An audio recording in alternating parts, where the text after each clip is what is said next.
Number one, put God first.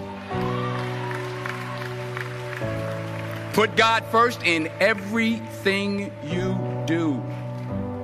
Everything that you think you see in me, everything that I've accomplished, everything that you think I have, and I have a few things, everything that I have is by the grace of God. Understand that. It's a gift. 40 years ago, March 27th, 1975, it was 40 years ago, just this past March, I was flunking out of college. I had a 1.7 grade point average. I hope none of you can relate. I had a 1.7 grade point average. I was sitting in my mother's beauty shop. They still call it beauty shops now? What they call it now? Yeah, I was sitting in the beauty parlor. I was sitting in my mother's beauty parlor, and I'm looking in the mirror, and I see behind me this woman under the dryer. And every time she looked up, every time I looked up, she was looking at me, just looking me in the eye. And I didn't know who she was, and I said, she said, somebody give me a pen, give me a pencil. I have a prophecy. March 27, 1975, she said, boy, you are going to travel the world and speak to millions of people. Now, mind you, I was flunked out of college. I'm thinking about joining the army. I didn't know what I was going to do, and she's telling me I'm going to travel the world and speak to millions of people. Well, I have traveled the world, and I have spoke to millions of people. But that's not the most important thing, the success that I had. The most important thing is that what she taught me and what she told me that day has stayed with me since. I've been protected. I've been directed. I've been corrected. I've kept God in my life, and it's kept me humble. I didn't always stick with him, but he always stuck with me. So stick with him in everything you do. If you think you want to do what you think I've done, then do what I've done and stick with God. Number two, fail big. That's right. Fail big. Today's the beginning of the rest of your life, and it can be very frightening. It's a new world out there. It's a mean world out there, and you only live once. So do what you feel passionate about. Take chances professionally. Don't be afraid to fail. There's an old IQ test, was 9 dots, and you had to draw 5 lines with a pencil within these 9 dots without lifting the pencil. The only way to do it was to go outside the box. So don't be afraid to go outside the box. Don't be afraid to think outside the box. Don't be afraid to fail big, to dream big. But remember, dreams without goals are just dreams, and they ultimately fuel disappointment. So have dreams, but have goals. Life goals, yearly goals, monthly goals, daily goals.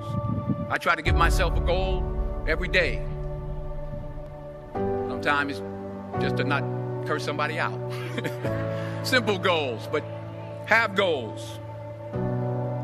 And understand that to achieve these goals, you must apply discipline and consistency.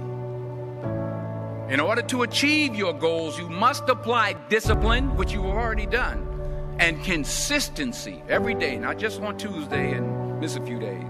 You have to work at it every day. You have to plan every day. You've heard the saying, we don't plan to fail, we fail to plan. Hard work works. Working really hard is what successful people do. And in this text, tweet, twerk world that you've grown up in, remember, just because you're doing a lot more doesn't mean you're getting a lot more done. Remember that. Just because you're doing a lot more doesn't mean you're getting a lot more done. Don't confuse movement with progress. My mother told me, she said, yeah, because you can run in place all the time and never get anywhere. So continue to strive, continue to have goals, continue to progress. Number 3, you'll never see a U-Haul behind a hearse. I'll say it again. You'll never see a U-Haul behind a hearse. I don't care how much money you make, you can't take it with you. And it's not how much you have. It's what you do with what you have. We all have different talents. Some of you will be doctors, some lawyers, some scientists, some educators, some nurses, some teachers. Yeah, okay. Some preachers. The most selfish thing you can do in this world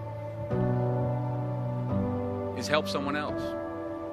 Why is it selfish? Because the gratification, the goodness that comes to you, the good feeling that I get from helping others, nothing's better than that.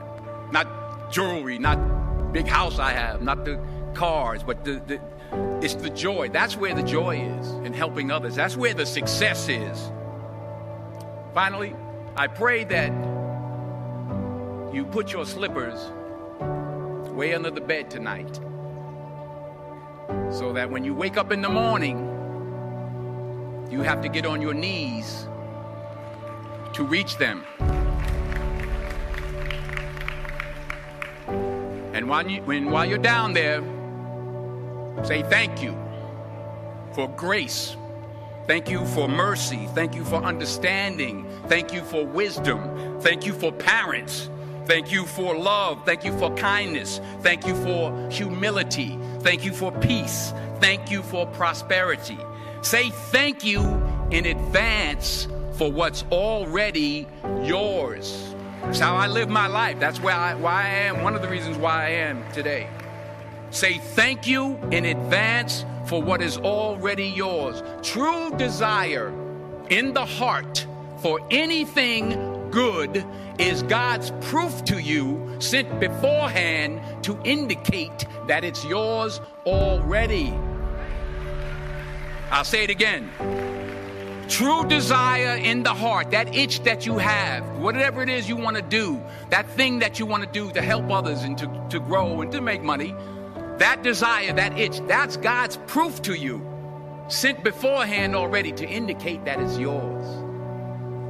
And anything you want good, you can have. So claim it. Work hard to get it. When you get it, reach back. Pull someone else up. Each one, teach one. Don't just aspire to make a living. Aspire to make a difference.